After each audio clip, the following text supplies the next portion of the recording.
সহজ recipe share করছি তোমার সঙ্গে, চানা মশলা রেসিপি।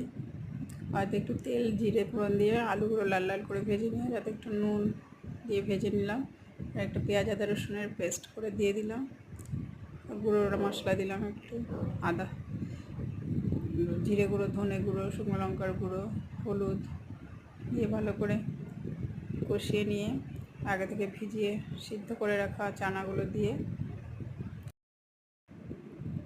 চানাটা দিয়ে একটু কষিয়ে নিলাম। তারপরে একটু উষ্ণ গরম জল দিয়ে ভালো করে ফুটিয়ে নিলাম। ব্যাস তৈরি হয়ে গেল খুব সহজভাবে তৈরি চানা মশলা।